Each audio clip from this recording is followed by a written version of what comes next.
Un nationalisme de gestion qui n'a manifestement pas fait ses preuves. Il ne suffit pas de planter un drapeau corse et d'enlever le drapeau français pour s'ériger en bon gestionnaire ou en homme ou femme compétente, en dépit des efforts manifestes qui ont été faits en matière notamment de culture. Je pense que Bastia glisse lentement vers une ville moyenne, de moyenne importance, qui n'arrive pas à rentrer dans le rang des villes de 50 000 habitants qui rayonnent en France et dans toute la mosaïque des villes méditerranéennes.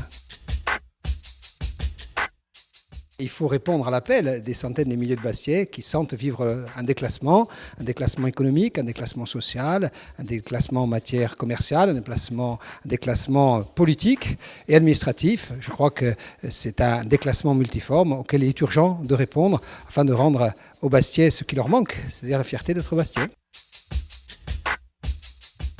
Je pense qu'il faut avoir une politique de grands travaux en direction de la construction de parkings, mais en même temps, il faut être capable de dessiner la ville de demain, celle que les enfants d'aujourd'hui, c'est-à-dire les adultes de demain, habiteront. Il faut être capable aussi et surtout de répondre aux populations les plus défavorisées. Et pour notre part, la mesure phare consiste en un programme d'accession à la propriété via la création d'un office foncier solidaire. Le chantier des années à venir, c'est le chantier du nouveau port. Nous sommes favorables au nouveau port de Bastia parce que c'est depuis ce chantier qu'on va pouvoir redécider la façon dont les Bastiais, dont celles et ceux qui veulent rentrer dans Bastia et en sortir régulièrement, vont pouvoir se déplacer demain dans des conditions modernes, c'est-à-dire par voie douce, par véhicule, par navette électrique, par vélo, c'est-à-dire la ville de demain, la ville qui appartiendra aux enfants d'aujourd'hui, c'est-à-dire aux adultes de demain.